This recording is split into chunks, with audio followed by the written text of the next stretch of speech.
Precisamente de los decretos que se publicaron el 24, la Secretaría del Bienestar publicó las zonas de atención prioritaria del gobierno federal. Se consideran 1,345 municipios que viven en pobreza extrema, marginación y zonas rurales. Pues preguntarle en qué zonas se tienen más detectados estos municipios, si hay algún estado, y pues cuál va a ser la estrategia para que en 2025 sean menos municipios los que viven en pobreza extrema y marginación. La estrategia tiene que ver con los programas de bienestar, que como he dicho son más de 800,000 millones de pesos en programas de bienestar, que muchos de ellos ya son derechos establecidos en la Constitución. Siguen los adversarios increíble ¿se acuerdan aquello que dijo Fox? Que yo repetí mucho en la campaña, como si los programas de bienestar representaran apoyo a flojos. Así lo decía con otra palabra que no voy a repetir. Ayer estaba viendo varios de los comentócratas que les encantan las redes sociales diciendo que el año que entra vamos a repartir dinero a los flojos. No han entendido que las y los mexicanos tienen derechos. Ya no es el periodo neoliberal donde eran considerados mercancías o privilegios, la educación, el acceso a la salud, la pensión. Entonces, son más de 800,000 millones de pesos de programas de bienestar. Los programas de bienestar que ya existían con el presidente López Obrador y los 3 nuevos programas, que es apoyo a mujeres de 60 a 64 años de edad.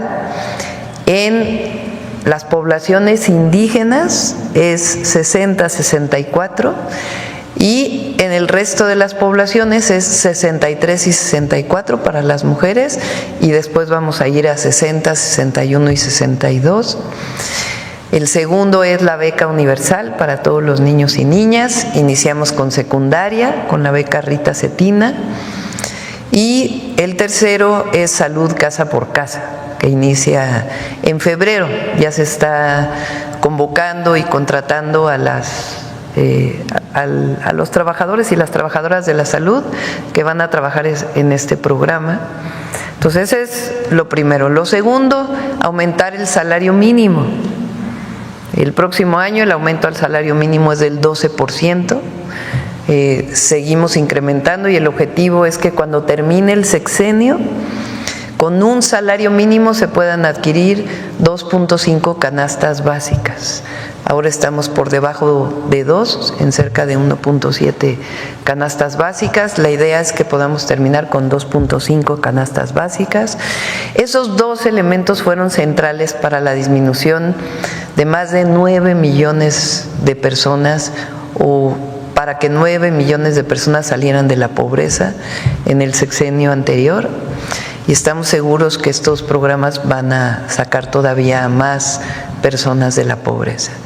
Y por supuesto, el impulso al desarrollo económico en el país, que tiene 2 ejes. Uno, la inversión pública y el otro, pues, la inversión privada, que en los 2 casos también va a ser muy importante en el próximo año. Además, hay algunos programas en donde se destinan, cuando no son universales los programas sociales, se destinan recursos para estas poblaciones. Ahí estamos trabajando en 2 temas. Uno, un programa especial para las y los jornaleros agrícolas. Vamos a empezar en Sinaloa. Hay muchos jornaleros y jornaleras agrícolas que migran principalmente de Oaxaca, de Chiapas, algunos de Guerrero, a Sinaloa para la producción agrícola, principalmente a Sinaloa, aunque no solamente, también Sonora y algunos otros estados, pero principalmente Sinaloa.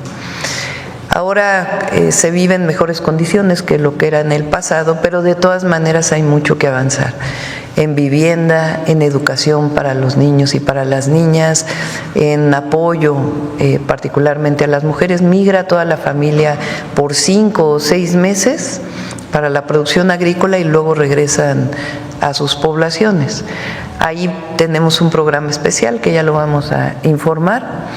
Y además, por ejemplo, el programa de apoyo a madres trabajadoras es principalmente en las zonas de mayor rezago económico o mayor marginación. Y eso no es todo, mis amigos adultos mayores. La presidenta también ha presumido todo lo que ha obtenido el gobierno federal a través del SAT al cobrar impuestos, a pesar de que hay empresarios corruptos que aún se niegan a cumplir con su deber. Y pues, mis amigos, ustedes saben que si al gobierno le va bien en estos momentos, en estos años, que ahora sí se fijan en las personas que más lo necesitan, si le va bien al gobierno, estos recursos van a llegar a las personas que más lo necesitan. Eso es lo principal, lo cual debemos de festejarlo. Así también se seguirán dando los aumentos de los programas sociales. Recuérdenlo muy bien usted, mi amigo adulto mayor, que antes se daba un aumento únicamente iniciando el sexenio.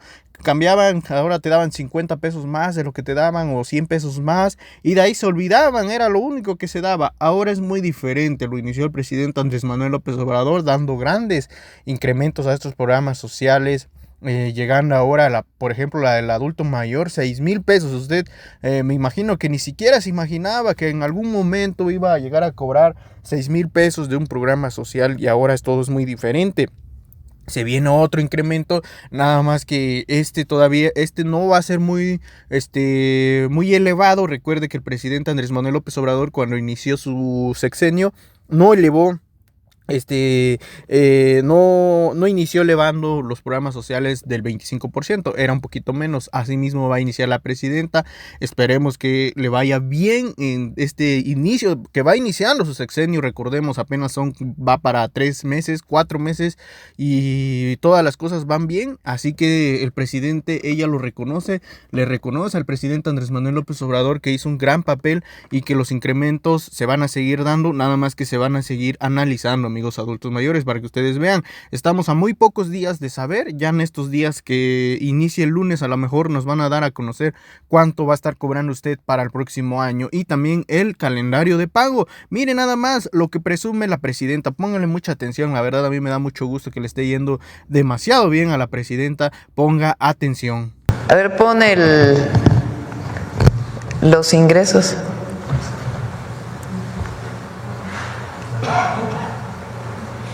La que sigue, que es mejor todavía.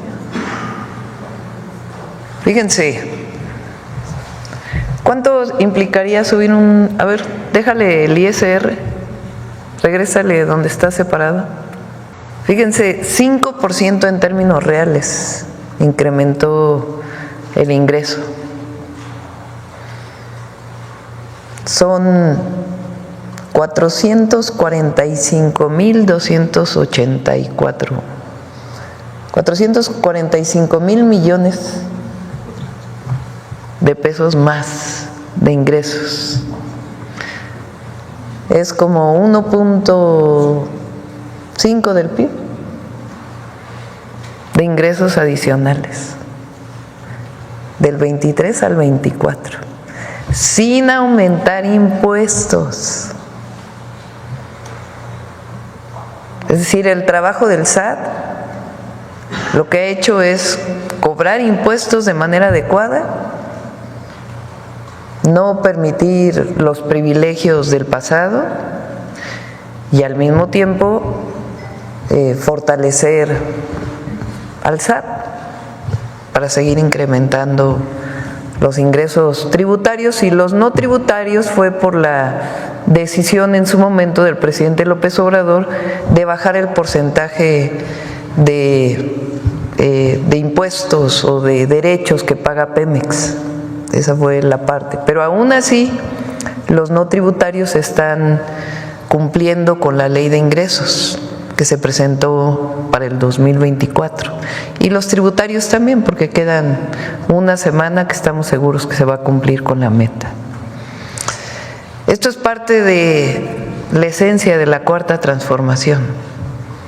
Sin aumentar impuestos, sencillamente combatiendo la corrupción y los privilegios, se incrementan los ingresos. Y el próximo año la meta es similar. es decir, un porcentaje similar de incremento sin aumentar impuestos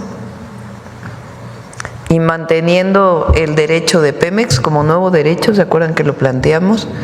El derecho de explotación para el bienestar del pueblo de México, que es 30% solamente de Pemex. Y estamos seguros que lo vamos a cumplir. Entonces es sencillamente honestidad, que es lo que caracteriza al equipo del SAT.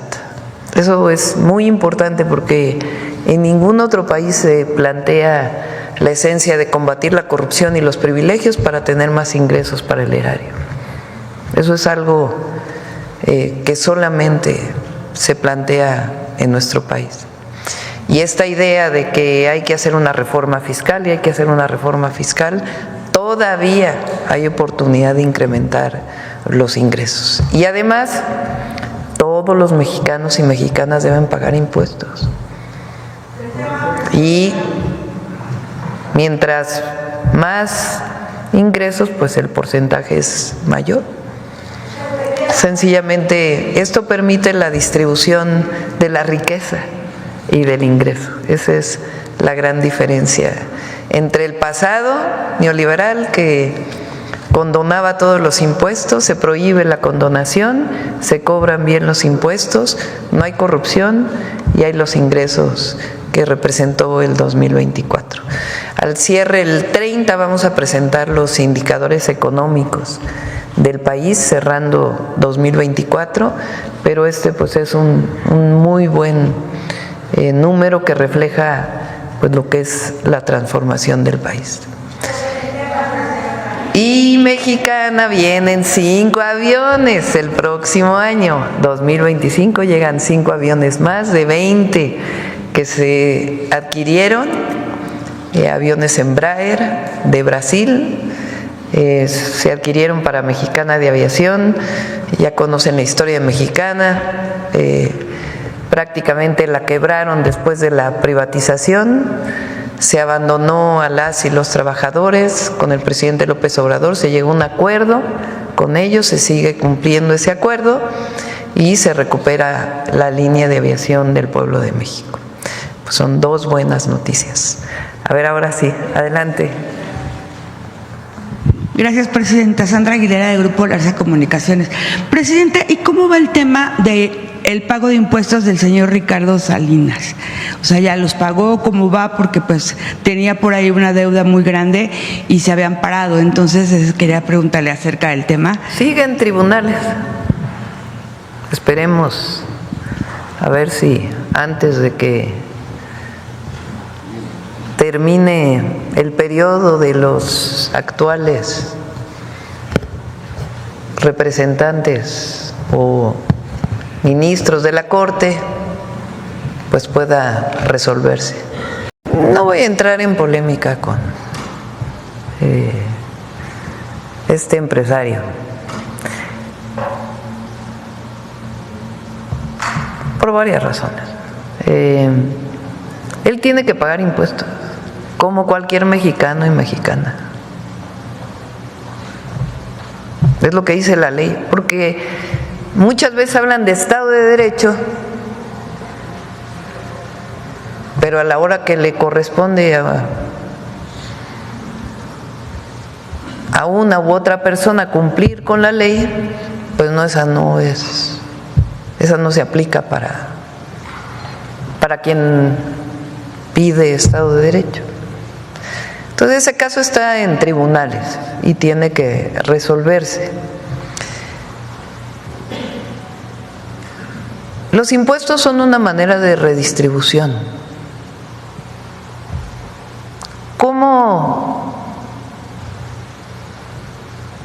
se podría financiar la educación pública?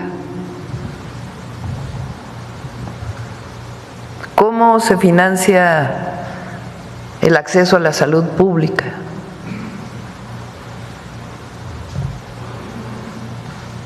¿O quieren que todo sea mercancía? Porque en esta idea, supuestamente se pone por encima de todo la libertad del mercado.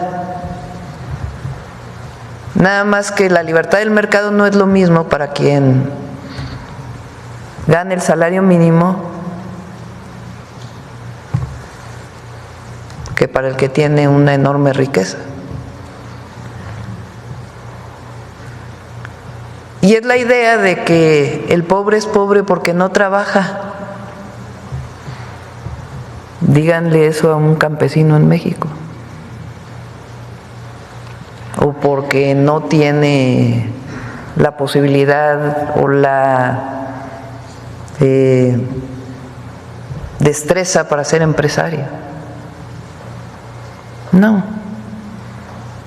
Es una visión distinta. Nosotros creemos en los derechos del pueblo.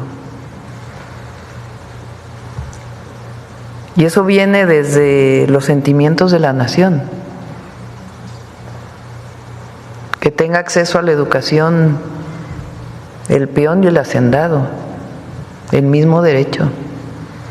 ¿Qué sería México sin la educación pública?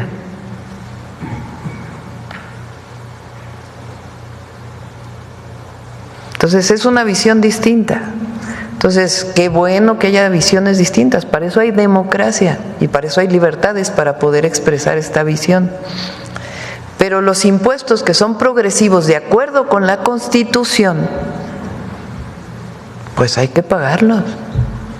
Los paga el que va a la tienda y paga IVA. Los paga el asalariado de acuerdo a lo que establecen las leyes. El empresario también tiene que pagar impuestos. Es un asunto de lo que dice la ley y la Constitución. Entonces, si no se pagan, pues ¿qué se hace? Se recurre a los tribunales. Ahora, muchas veces los tribunales pues están de un lado, no están para hacer justicia, por eso pues la reforma al Poder Judicial, entre otras razones.